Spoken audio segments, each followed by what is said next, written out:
अग्नि की परीक्षा। देवताओं ने अग्नि से कहा, हे अग्नि, इस बात को मालूम करो कि ये यक्ष कौन है। उसने कहा, बहुत अच्छा।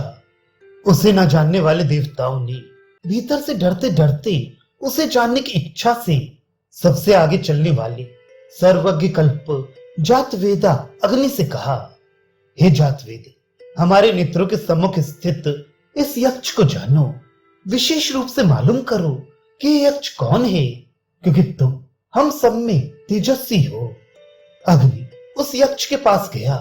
उसने अग्नि से पूछा, तू कौन है? उसने कहा, मैं अग्नि हूं, मैं निश्चय जातवेदा ही हूं।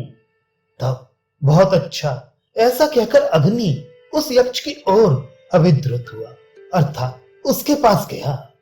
इस प्रकार गए हुए और दृष्ट न होने के कारण अपने समीप चुपचाप खड़े हुई प्रश्न करने की इच्छा वाले उस अग्नि से यक्ष ने कहा, तू कौन है? ब्रह्म के इस प्रकार पूछने पर मैं अग्नि हूं, मैं अग्नि नाम से प्रसिद्ध जातवेदा हूं।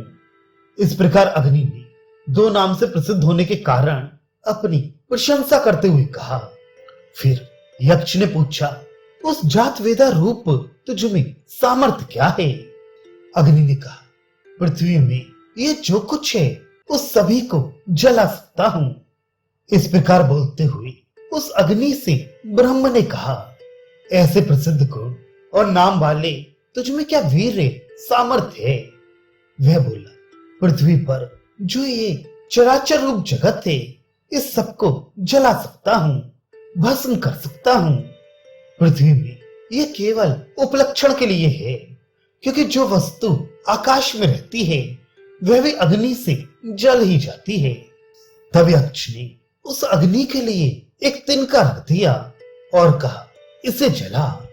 अग्नि उस तृण के समीप गया, परंतु अपने सारे वेग से भी उसे जलाने में समर्थ नहीं हुआ। वह उसके पास से ही लौट आया और बोला, ये यक्ष कौन है? इस बात को मैं जान नहीं सका।